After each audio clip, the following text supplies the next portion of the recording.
10 bands, millions of records sold, and more pure, organized, sometimes violent hatred than almost anything else in rock history.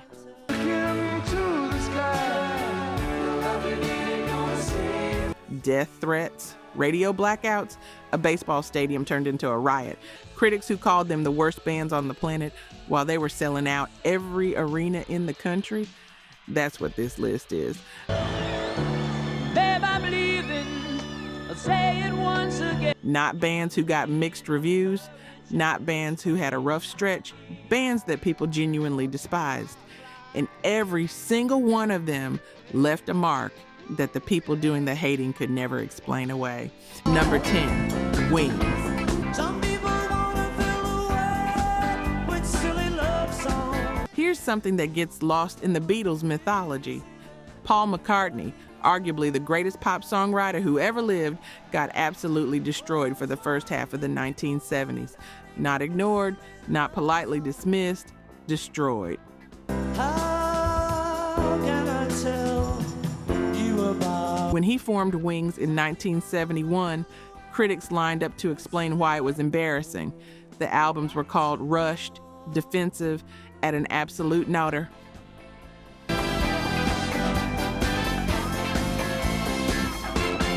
Robert Christgau, one of the most respected rock writers in America, reviewed Red Rose Speedway and called it, and I want you to hear this exactly, quite possibly the worst album ever made by a rock and roller of the first rank.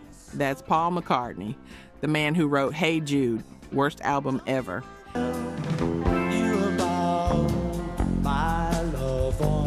And it wasn't just the critics. Even Linda McCartney got dragged. She couldn't really play keyboards when Paul pulled her into the band. Everyone knew it, the bandmates knew it, Paul knew it. Years later, McCartney himself said, and this is the frontman talking about his own group, "We were terrible, we weren't a good group." What's wrong with that? But here's what that whole story misses. Wings put out 23 singles in the United States, and every single one, all 23 of them, reached the top 40. 6 went to number 1. They sold 14 million records, won 6 Grammys, and at the exact moment John Lennon had retired to raise his son Sean, and George Harrison had stepped back from touring, and Ringo was floating around Los Angeles,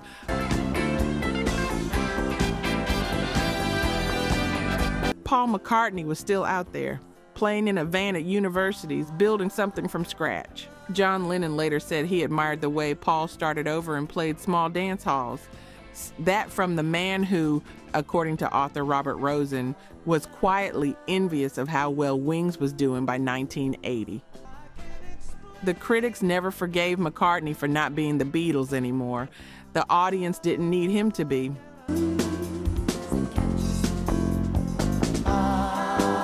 Number 9, Electric Light Orchestra. How you feeling? Are you still the same? If Wings got hated for not being the Beatles, Electric Light Orchestra got hated for trying too hard to be them. Jeff Lynne forms ELO in 1970, right as the Beatles break up. His whole vision, and he's never been quiet about it, is to take where the Beatles left off on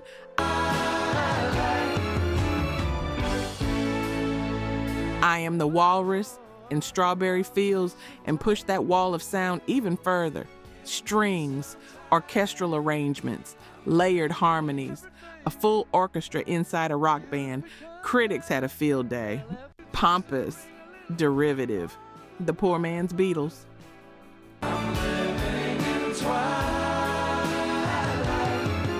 A Guardian headline in 2008 asked whether critics who laughed at the spaceships had any idea Jeff Lynne could match Lennon and McCartney as a songwriter.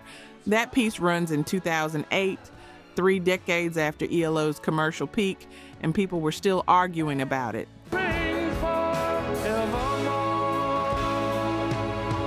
Here's the thing, John Lennon loved them. When Showdown came out in 1973, Lennon heard it on New York radio station WNEW and said, on air, that ELO were the sons of the Beatles. Said they were doing what the Beatles would have done If they'd stayed together. John Lennon said that. And the critics still called them derivative. ELO don't get into the Rock and Roll Hall of Fame until 2017, 47 years after the band forms.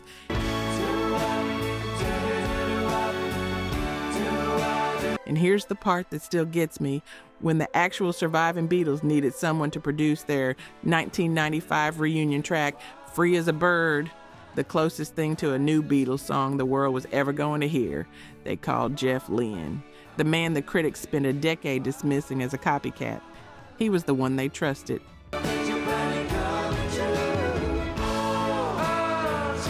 Out of the blue, a new world record. Telephone line. Mr. Blue Sky. If that's what derivative sounds like, I'll take it every time.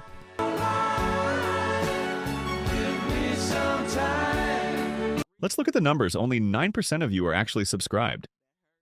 Honestly, that's tough to see. Our team spends days hunting down archives and verifying every single fact just to tell these stories right. If you've made it this far into the video, you're clearly part of the community, so please hit subscribe. It costs nothing and helps us immensely. Now, for those already subscribed, very few of you have made the jump to our membership, and that's a hard pill to swallow because you're the ones who know our value best.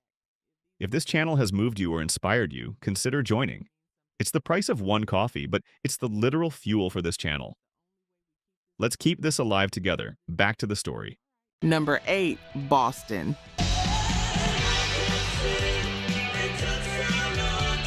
Tom Schultz is an MIT-trained engineer. He works as a senior product designer at Polaroid during the day. In his spare time, and I mean spare time, late nights, and weekends, he builds a recording studio in his basement in Watertown, Massachusetts. He doesn't tell anyone. He just builds it and then records an album in it almost entirely by himself.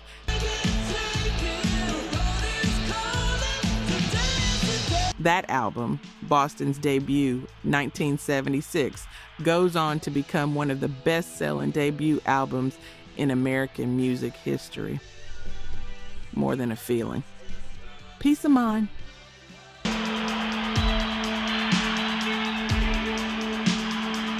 Foreplay/long time. Over 17 million copies sold in the United States alone.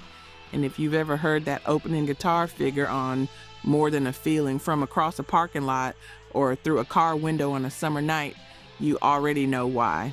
It does something to a person. But critics despised it. Faceless corporate rock, everything wrong with arena rock, competent but soulless. Schultz, who had no industry connections, no marketing machine, no label relationship until someone actually heard the basement tapes, built the whole thing himself.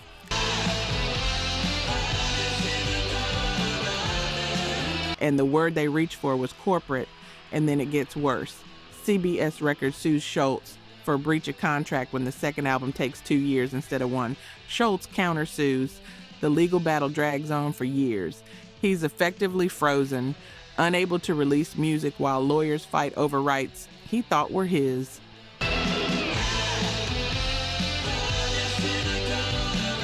Third album, 1986, 8 years after the second one, an entire decade of his career swallowed by a lawsuit.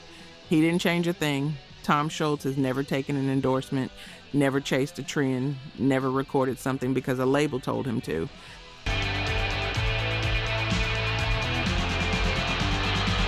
The industry tried to manage him like a problem, and he treated them like an obstacle to go around. The critics wrote, "Corporate rock." The fans wrote, "This changed my life."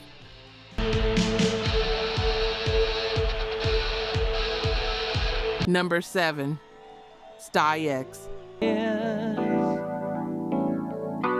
I'll be lonely. In 1979, Styx were the most popular rock band among American teenagers, more popular with 13 to 18-year-olds than any other act in the country. And that fact right there was their crime, as far as the press was concerned. Babe, I love you. The music critics had a word for what Styx made, several words: pompous, grandiose, the worst of arena rock excess. The phrase Corporate rock got thrown around so consistently that Dennis DeYoung, the man who wrote Come Sail Away, The Grand Illusion, Babe, eventually had to go on record specifically to dispute it. In your hands, 'cause I'll be me. He said, and I'm paraphrasing here, the idea of Styx being corporate rock was nonsense from the beginning, something made up in someone else's mind. Styx never took a dime in endorsements. They funded everything themselves. And I'll be missing you. Here's what the critics were actually reacting to. Styx made big music, theatrical, sweeping, emotionally open in a way that made serious rock people uncomfortable. A Come Sail Away is about spiritual longing and alien abduction and synthesizers soaring into the upper atmosphere. You don't write that song if you're worried about seeming cool.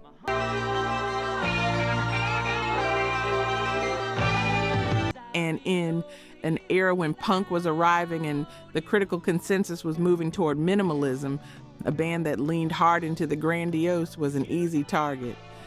4 consecutive triple platinum albums, The Grand Illusion, Pieces of 8, Cornerstone, Paradise Theater. They were legitimately one of the biggest bands in the world, and Styx is still not in the Rock and Roll Hall of Fame.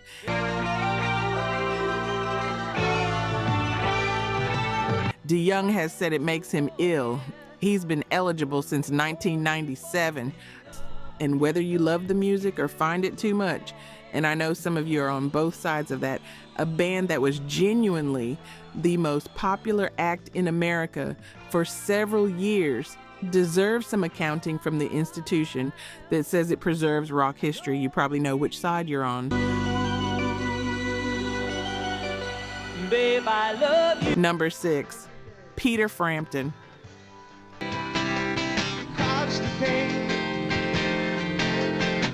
You know that specific feeling when you've worked towards something for years and the moment it arrives, the very thing you worked for becomes the weapon used to destroy you? Peter Frampton spends 5 years doing nothing but touring. City by city, New York, Detroit, Chicago, San Francisco. No radio support, no marketing push, just a guitarist who could do things with a talk box that audiences had never heard before, and a live show that turned rooms of 50 into rooms of believers.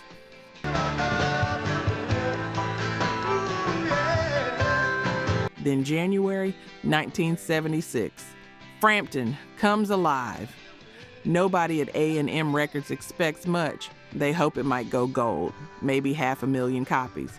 What actually happens, it hits number 1 on the Billboard 200, stays there for 10 non-consecutive weeks, and becomes the best-selling album of 1976.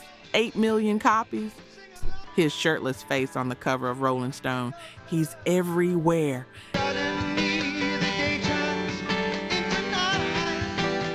And that's precisely where the destruction begins. His management pushes him to rush out a follow-up while the iron is hot. He knows it's too soon. He literally describes throwing the master tapes across the room before turning them in. I'm and You comes out in June 1977, a pinup style cover, an open shirt, satin and frills. I can't wait.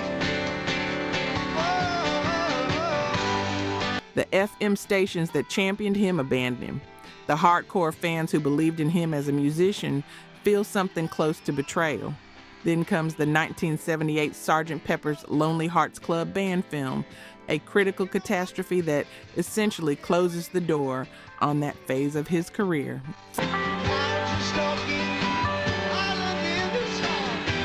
Frampton said it himself plainly. My credibility as an artist was lost because of Frampton Comes Alive. Not despite the success, because of it. And the biggest thing he ever made was the one that cost him everything else.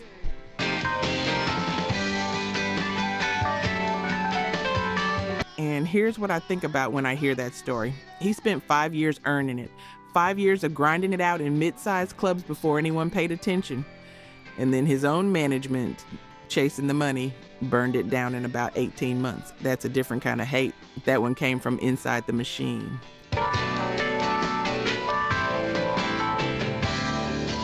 Number 5, Bay City Rollers.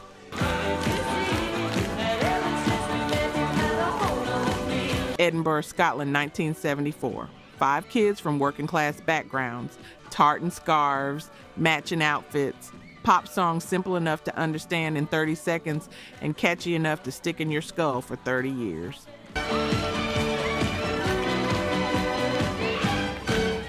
The rock press had words for the Bay City Rollers, none of them printable before Watershed. Manufactured garbage, pop purgatory, music that didn't count because it was designed for teenage girls.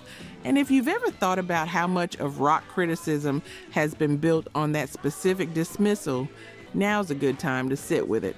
Here's what the Rollers actually did.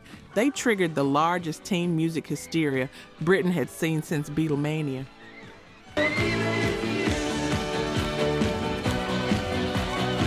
Rollermania was real. Thousands of screaming fans, TV appearances that needed police lines, a genuine global phenomenon.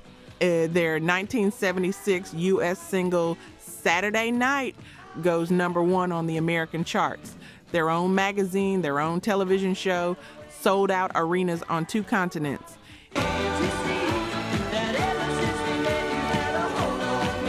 And here's where the story gets harder to tell. The man behind the Rollers was their manager, Tim Payton. And while the band was at the height of Rollermania, Payton was allegedly systematically abusing young members of the group. He was later convicted on multiple charges involving young men.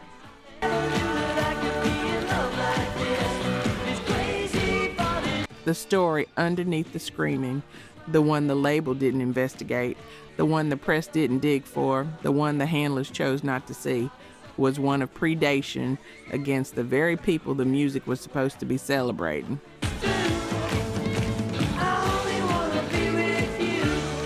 The Rollers were hated for being pop. That was the public version. The private one was that the adults responsible for protecting them weren't doing it. And some of the former members have spent decades carrying that. The hate was misplaced. It always was.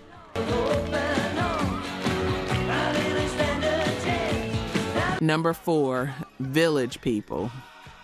Short on your dough, you can stay there, and I'm sure you will find 6 men in costumes, a construction worker, a cop, a cowboy, a biker, a GI, a Native American chief, formed in 1977 by French producer Jacques Morali, who had been going to New York's underground gay clubs and wanted to take that energy, that joy, that specific kind of defiance, and bring it somewhere bigger. there's a place you can go. I said, young man, when you Rock fans hated them. The music press called them a joke. Rolling Stone described them at the time as the face of disco. And in 1979, that was not being said admiringly. many ways to have a good time. But here's what makes the Village People story genuinely complicated. The gay subtext in YMCA, Macho Man, and In the Navy wasn't subtle. It was the point.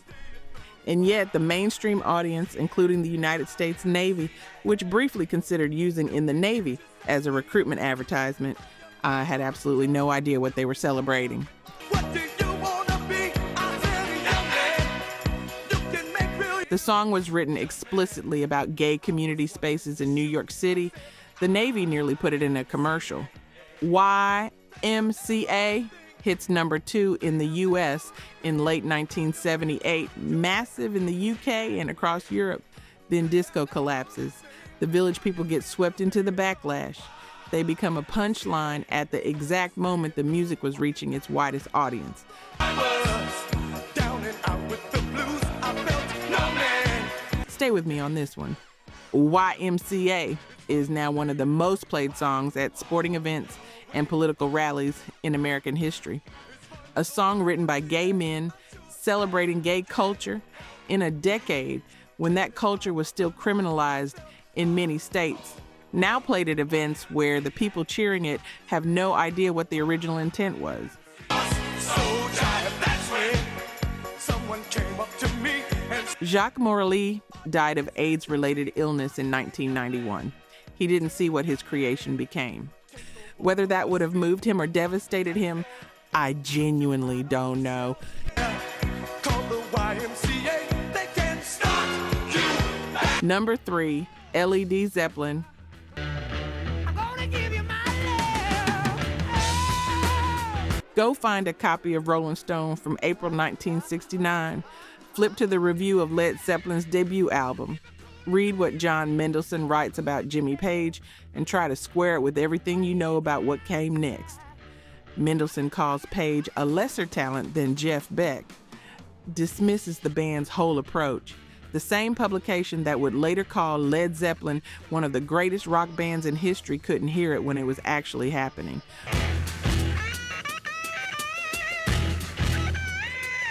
Robert Christgau, one of the most respected and prolific rock critics America produced, reviews Led Zeppelin 4 and gives it a D+, the album with Stairway to Heaven. When the Levee Breaks, Black Dog, D+. And it wasn't just dismissal, there was a moral edge to the hatred too.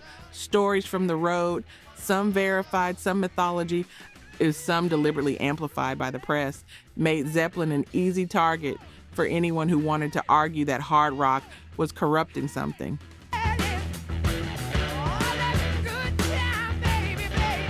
The critical establishment had decided what serious music looked like, and it didn't look like Jimmy Page in an embroidered suit playing a double-necked guitar.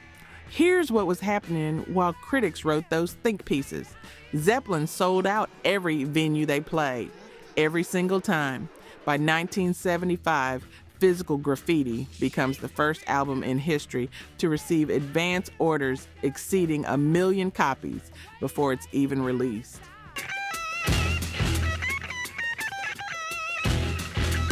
Their 1977 North American tour, the largest they ever undertook, grosses over $5 million in 1977 money. Every night in a different city, 60,000 people who had never read Robert Christgau got what was happening.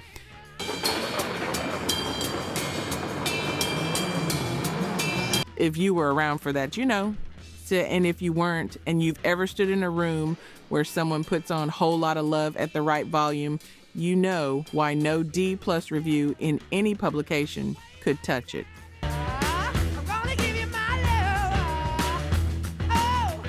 Led Zeppelin is now routinely called the greatest rock band in history.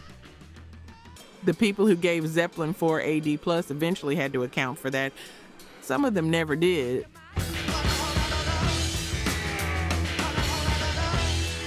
Number 2, Kiss.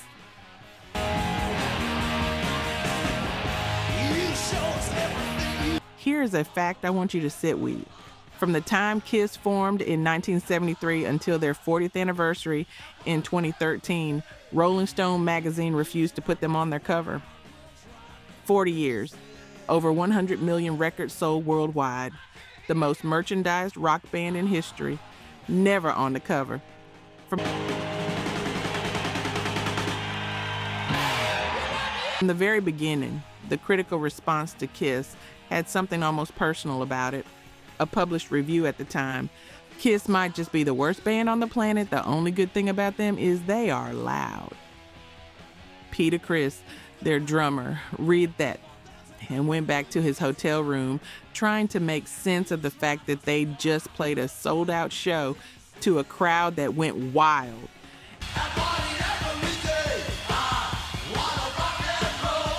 And this was what the press wrote about it. Gene Simmons, Paul Stanley, Ace Frehley, they were ripped in the New York Times, Rolling Stone Cream. Every publication that mattered took a run at them. The argument was always the same. If they were any good musically, they wouldn't need the costumes and the fire breathing and the blood. As if the spectacle and the music were two different things.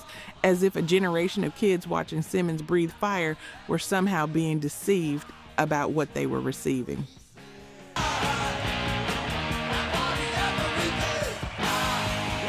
No Grammy nomination until their 25th year. Rock and Roll Hall of Fame induction, 2014. Rolling Stone cover, 2013. All of it arriving decades after anyone in any arena full of Kiss Army members needed the validation.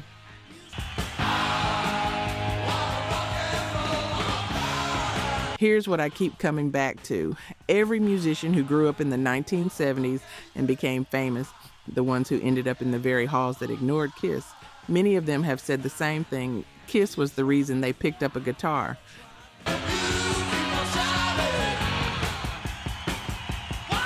The critics were writing their dismissals, and a generation of future rock musicians was watching Gene Simmons spit blood and deciding what their life would look like.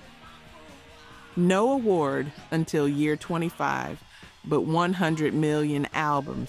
Not all victories require trophies. Number 1, Bee Gees.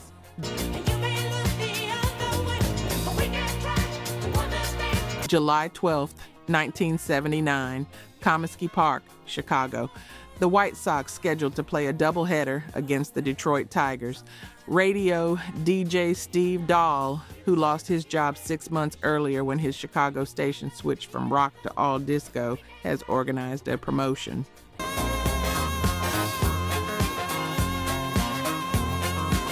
Fans who bring a disco record to the game get in for 98 cents. Between games, they'll blow up the records on the field. Nobody anticipates what actually happens. 50,000 people show up, 20,000 more who can't get in are outside the stadium trying to climb fences.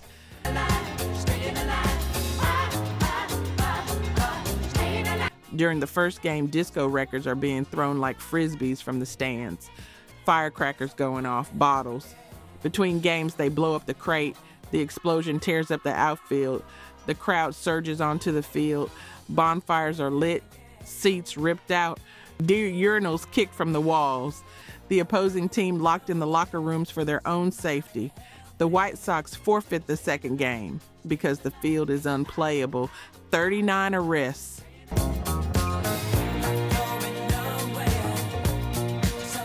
And this was aimed specifically, explicitly at the Bee Gees, because the Bee Gees were the face of disco. Saturday Night Fever in 1977 had made them the biggest act on the planet. The soundtrack sells 11 million copies. Staying Alive, Night Fever, How Deep Is Your Love. These weren't songs anymore. They were cultural events.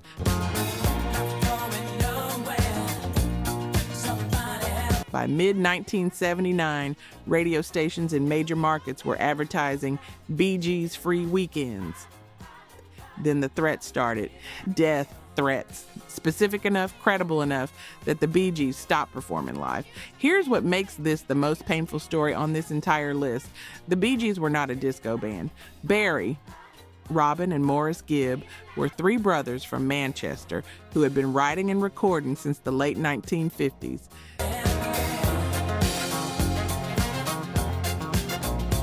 Their songs had been covered by Al Green, by Nina Simone.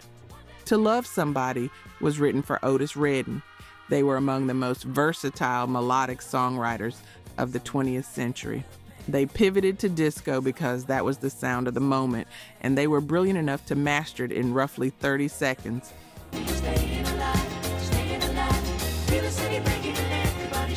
The hatred that came for them, the riots, the radio blackout, the death threats was, according to historians, about far more than music.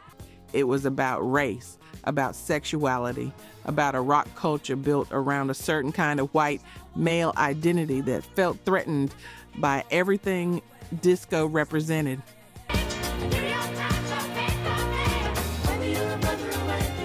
The Bee Gees just happened to be its most visible target. They lost years of their performing career to it.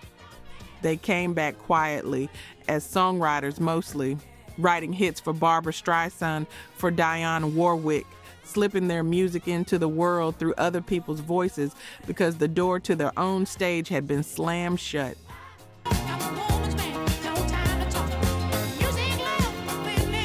If you've never actually sat down with the Bee Gees catalog, the 60s harmony pop, the Spirits Haven't Flown peak, the quiet work they did in the decade after the backlash, do that. What you'll find is 50 years of some of the finest melodic songwriting the 20th century produced. They were hated more than anyone on this list, and they deserved it the least. Staying alive.